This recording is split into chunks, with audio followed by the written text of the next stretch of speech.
time for more cheesy spookiness with Halloweentown 2. A far better follow-up from the last lame movie. With much better acting, much better effects, much better visuals. Does that make it good?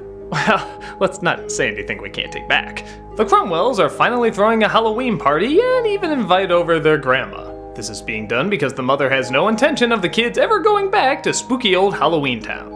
But that of course changes when an evil boy comes into the mix, steals the grandma's magical book, and uses it to literally suck all the color out of Halloweentown. Yep, all the crazy ghouls and weird goblins are now being replaced with normal people, bland attitudes, and a black and white landscape. To make things worse, the boy, which we now find out is the son of the villain from the last film, takes their grandma once again out of commission, meaning it's up to the kids to figure out how to set everything right. So for the most part, everything is a big upgrade. First of all, look at these effects. Okay, they're not phenomenal, but they're pretty damn good for that time period. The black and white filters are almost as good as Pleasantville, and they don't just turn everything black and white, there's still hints of color around, so it's not visually uninteresting to look at. And the color that is in there really pops a lot more.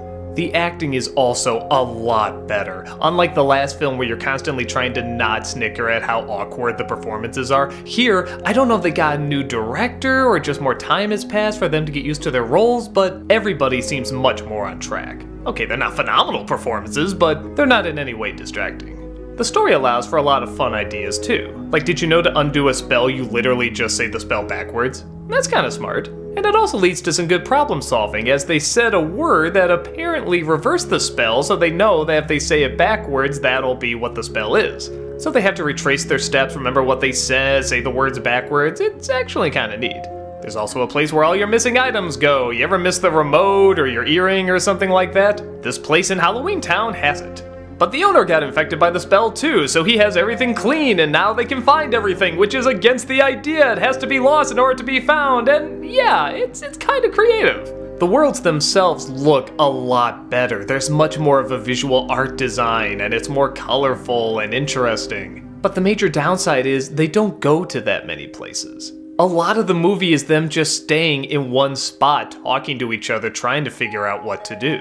And because the spell is demonsterizing everybody, you don't really get to see that many monsters either. That is until the end. They have this really cool idea where the bad guy casts this spell and whatever mask they're wearing at the Halloween party, they become that creature. The monsters become monsters, the vampires become vampires, it's really neat. But the problem is this happens in the climax. Why didn't this happen in the middle of the film? A lot of these makeups are very creative and goofy and fun again. Why weren't we allowed to see them more?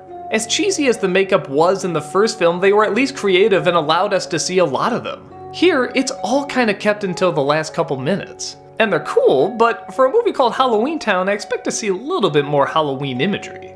So I guess that is the one thing the first film has over this one, is that it does have a little bit more variety in locations and weird makeup designs and so forth.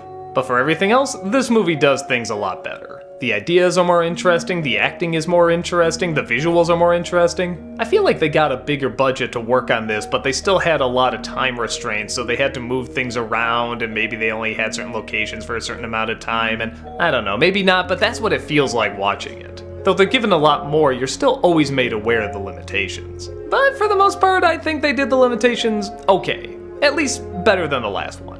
Would I watch it again? No. Is there anything really in it for adults? Not much. But as kids' TV movies go, I think it's got enough to be imaginative. Not a glowing review, but a positive one. If you got a kid that's interested, just like Halloween candy, it's perfect junk food.